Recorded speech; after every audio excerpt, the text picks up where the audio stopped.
Bonjour et bienvenue sur la chaîne Zone Bourse. Alors, est-ce qu'on peut dénicher le futur Amazon, le futur Apple, le futur Netflix? Bien sûr, ça fait toujours rêver de s'imaginer découvrir une pépite comme ça, vraiment au stade de start-up, d'investir potentiellement au capital et de découvrir que ça devient un des champions de l'économie mondiale. Alors oui, ça fait rêver, mais est-ce que c'est possible? Alors, puisqu'on parle de leaders mondiaux, je vais vous parler du tableau le plus connu du monde, la Joconde. Alors, elle serait responsable de près de 80% de la fréquentation du Louvre. Et aujourd'hui, pour expliquer son succès, on parle souvent de la qualité de la peinture, du fameux sourire énigmatique de Mona Lisa, mais on peut se poser la question, et si c'était purement dû à la chance, purement dû au hasard? Et c'est vrai qu'on peut se poser la question parce que au milieu du XVIIIe siècle, c'était vraiment un tableau parmi d'autres qui était exposé à Versailles. Et quand je dis un tableau parmi d'autres, c'était vraiment un tableau dont personne ne parlait spécialement. Et la preuve, c'est qu'il y a une exposition des 100 plus belles œuvres du château de Versailles qui a été organisée à Paris, et la Joconde n'a même pas été choisie. Donc elle n'était même pas vue comme l'une des 100 œuvres du château de Versailles. Donc vous imaginez, si on met ça au niveau français ou au niveau mondial, c'était vraiment pas un tableau qui ressortait du lot. Et pourtant, le tableau a été peint aux alentours de 1503, donc la Joconde, elle a largement eu le temps d'être découverte et admirée au XVIIIe siècle. Et c'est uniquement quelques années plus tard, en 1911, quand un employé du Louvre vole la Joconde, que l'affaire, qui est très médiatisée, met donc la Joconde en avant. Et c'est quand le tableau refait surface 2 ans plus tard, que là, c'est vraiment ce qui va faire exploser la Joconde, c'est le début de la gloire. Alors je vous repose la question, est-ce que la Joconde, c'est le tableau le plus connu au monde grâce au talent de Léonard de Vinci, ou bien grâce au hasard? Alors j'ai pris pas mal des informations de la vidéo d'aujourd'hui sur la chaîne YouTube Fulloscopy de Mehdi Moussaïd, qui est chercheur à l'Institut Max Planck de Berlin et qui étudie tous ces phénomènes. Il a fait plein de super vidéos, mais une notamment qui m'a beaucoup plu, que je recommande, où il teste les goûts musicaux de 1200 abonnés. Alors, il a pris 20 morceaux de musique qui ont été faits par le même compositeur, donc ils sont finalement assez semblables, ils sont inconnus du public, et chaque participant peut choisir de les écouter ou non et de mettre une note. Donc il a séparé dès le début les participants dans 5 mondes différents. Dans les 4 premiers mondes, les participants voient le nombre d'écoutes des morceaux, et dans le dernier monde, qui est le monde test, le monde contrôle, les participants, ils n'ont pas d'informations, ça permet de tester la qualité des musiques sans l'influence des autres. Et le résultat, il est vraiment bluffant. Dans le monde test, comme les morceaux de musique sont du même compositeur, il n'y en a aucun qui se détache vraiment, chaque morceau a environ 5% d'écoute. Mais dans les 4 mondes sociaux, donc dans les mondes où on peut se laisser influencer par les morceaux qui ont déjà été écoutés et déjà notés, à chaque fois, dans les 4 mondes, il y a un morceau qui se détache, on va dire qui fait le buzz, et puis tous les autres morceaux font moins de 5%. Et ce qui est incroyable, c'est que dans les 4 mondes, ce morceau qui fait le buzz est différent. Donc on voit que la qualité joue quand même, parce qu'à chaque fois on retrouve un peu les mêmes titres dans le haut du classement ou dans le bas du classement, mais le gagnant est à chaque fois différent. Alors vous me voyez venir, je vais faire une comparaison avec le monde des entreprises, parce que je trouve qu'il y a pas mal de points communs. Le premier, c'est ce qu'on appelle winner takes all, le fait que le gagnant va prendre une grosse part du gâteau. Alors ça n'a pas toujours été vrai, en tout cas c'était vrai mais pas au point qu'on voit aujourd'hui. Si je prends par exemple des vieux secteurs comme le marché automobile ou bien les banques, on a bien sûr quelques entreprises qui sont plus grosses que toutes les autres. On a 10, 20 grosses marques automobiles ou grosses banques dans le monde, mais on ne va pas avoir cette courbe exponentielle avec 1 ou 2 entreprises qui vont tout rafler. Mais le monde a changé, et dans le secteur technologique, et notamment les plateformes, c'est vraiment quelque chose de très classique.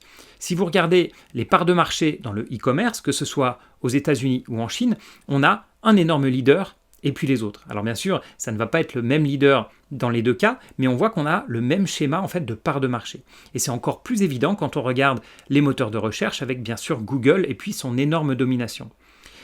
Ce qui est drôle, c'est quand on regarde un petit peu dans le temps, on voit que ces dominations, elles peuvent mettre un petit peu de temps pour s'installer. Comme on le voit ici, là, sur le graphique que je vous mets, avec les systèmes d'exploitation des smartphones.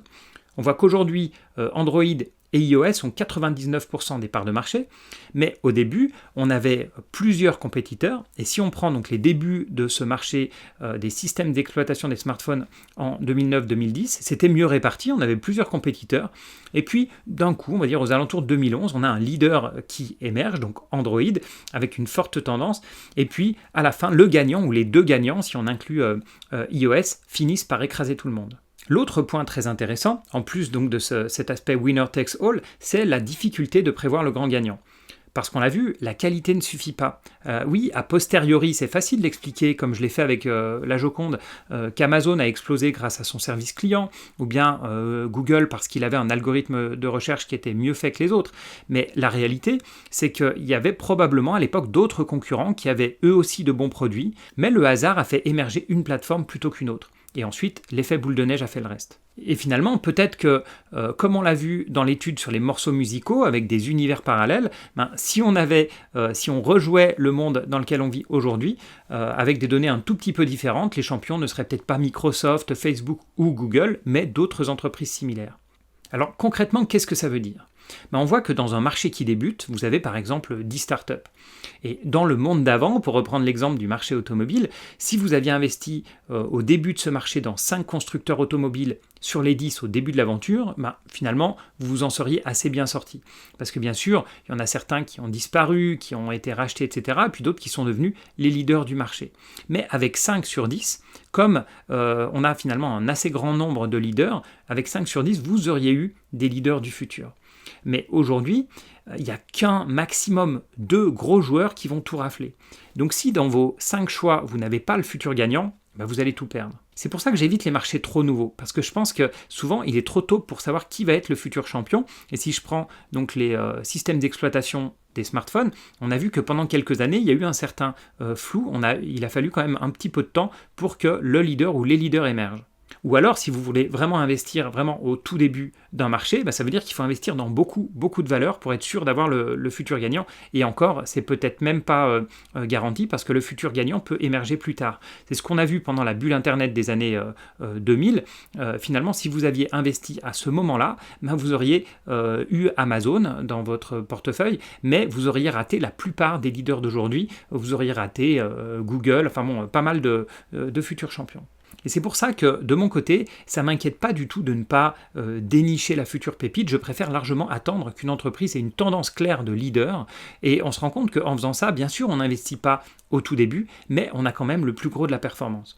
Alors, de votre côté, vous pouvez bien sûr essayer de chercher les futurs champions qui sont inconnus aujourd'hui, vraiment dénicher la perle rare, et puis multiplier votre investissement par 100. Moi, de mon côté, j'ai abandonné.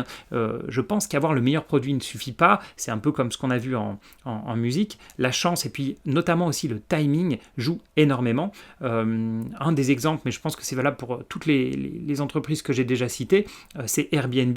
Je pense que Airbnb, avec les mêmes créateurs, avec le même concept, s'il avait été créé 2 ans plus tôt par exemple, ou 2 ans plus tard, il serait peut-être pas du tout ce qu'il est aujourd'hui. Alors c'est vraiment un thème passionnant. Pour préparer cette vidéo, je suis tombé sur plein d'études vraiment très très intéressantes, mais un peu trop complexes pour être simplifiées en peu de temps dans cette vidéo. Et on se rend compte que finalement toute cette étude de mouvement de foule, bien sûr, il est très lié à la bourse, il est très lié aussi aux réseaux sociaux, et on s'aperçoit que ces réseaux sociaux, ils font augmenter la part du hasard. Il y a beaucoup d'autres études très intéressantes qui nous montrent comment un tweet ou une vidéo YouTube, peu importe, va émerger, avoir beaucoup de succès, et plus le temps passe, plus l'aspect full augmente en fait, et plus c'est aléatoire, et plus le gagnant prend tout, comme je l'ai expliqué dans cette vidéo. Donc voilà, j'espère que ça vous a appris quelque chose. Si ça vous a pas appris quelque chose sur l'investissement, au moins sur l'aspect des goûts musicaux, n'hésitez pas à me dire ce que vous en pensez dans les commentaires, à partager si ça vous a plu. Moi je vous dis merci encore pour votre fidélité, et puis à bientôt pour d'autres vidéos.